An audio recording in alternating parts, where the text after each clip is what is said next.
The watches that are shown in this video and or any watch that I review on this channel are not counterfeit. I do not and will not ever knowingly review any counterfeit watches on my channel. YouTube policy defines counterfeit items as follows. Counterfeit goods contain a trademark or logo that is identical to or substantially indistinguishable from the trademark of another.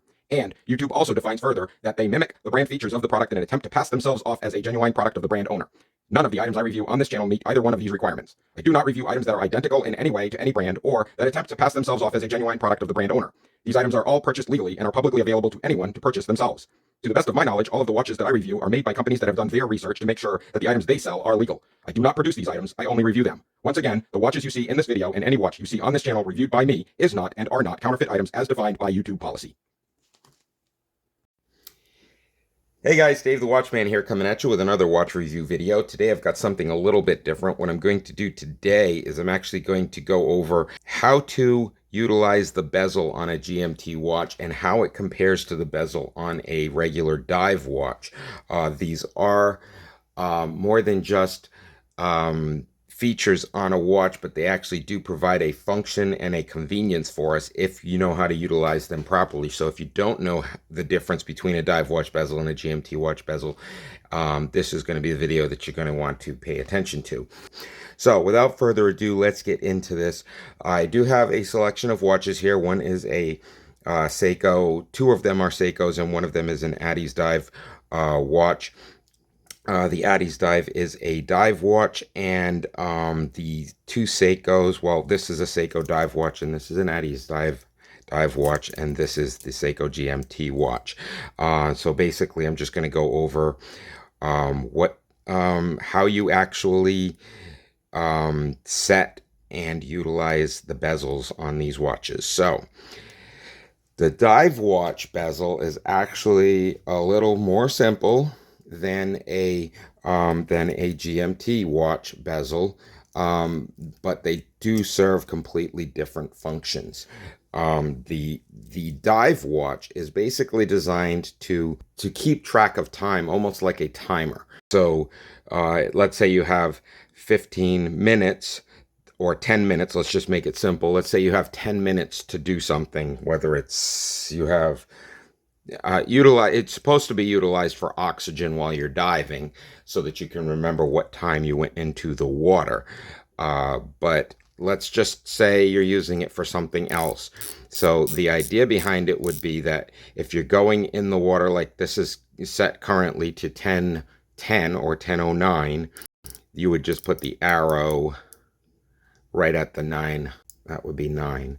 So if I jump in the water right here at the 10:09, I'm going to know that by the time that minute hand gets down to here, I've been in the water for 10 minutes. Okay, and that's basically as simple as it gets, guys.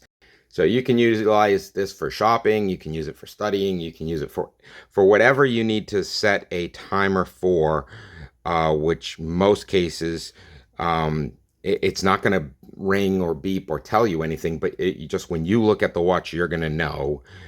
And obviously, it will go throughout the entire hour. So let's say you're giving yourself an hour to study. By the time this hand hits here, you're coming up on your hour. Whether it's studying, playing video games, whether you've got an hour left before you need to leave the house to meet somebody, whatever. But once again, it's not going to give you a audible clue as to when the time is up. It's just a matter of you'll know when you started that timer by setting this bezel. So that's how a dive watch bezel operates. Whether it's on the Abusive or the Seiko, it's the same thing. I mean, you're going to set the bezel, like I said, at the minute hand, and it will actually keep track of minutes, 10 minutes, 20 minutes, 30 minutes from the minute hand.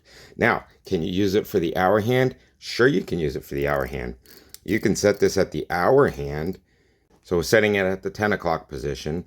And so basically, every large increment is going to be 1 hour. You set it at the 10 o'clock position, you're following the hour hand. That'll be 1 hour. That'll be 2.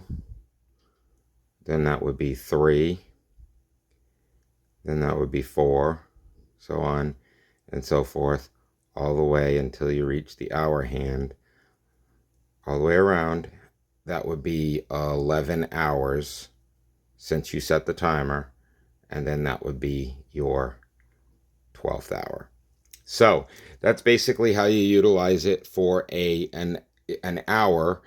And then obviously if you're setting it by the minute, you'd be setting it for the minute hand, and then it would be minutes up to 1 full hour. So that would be 55 minutes, and that would be 1 full hour. Okay, so that's how that works. The next bezel that we have, the next watch we have, is the GMT watch with a different type of a bezel. It is a moving bezel, just like the other one. It does go in bi-direction. If you're going to set the function on a GMT watch, then what you're going to want to do is actually make sure that the first setting is correct. The first setting is, let's say it's 5 o'clock p.m. on the Eastern United States. So you want to make sure that your 5 o'clock, your hour and your minute hand show 5 o'clock. And then you want to make sure that your GMT is in the military position for 5 o'clock, which is 1700. Okay, so now let's just say you're going to Japan. You're going to want to make sure that that GMT hand stays at 1700. Okay, you're going to want to set your time in Japan, which is going to be 6 a.m. the next morning, and then set your GMT back at 1700. So now you've got 6 o'clock here in the 5 o'clock here in the United States and 6 o'clock the next morning in Japan. And that's basically how you adjust your Flyer GMT bezel on a GMT watch. There are other types of GMT watches where you have more intricate settings, but this is going to be your basic Flyer GMT tutorial on how to set your GMT watch and the difference between a dive bezel and a GMT bezel.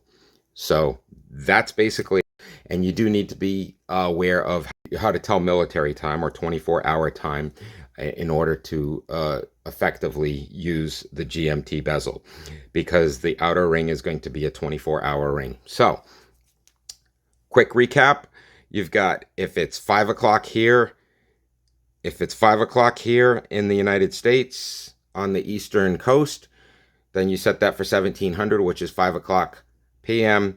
It will be 6 o'clock a.m. in Japan. So you'd set the time zone of whichever, you'd set the minute and the hour hand for whichever time zone you're in. It's 6 o'clock a.m. in Japan, and it is 1700 here in the Eastern Seaboard. And there you have it, guys. So once again, if you are a current subscriber, thank you so much. If you're not a subscriber, please consider that thumbs up, liking, and subscribing, especially if you want to see more watch review videos and tutorials like this one, because I do them all the time. And until the next watch review video, I am Dave the Watchman. I review budget-friendly watches for the everyman, because I don't believe that you should have to spend a fortune to look like you have a fortune. Till next time, you guys have a great week.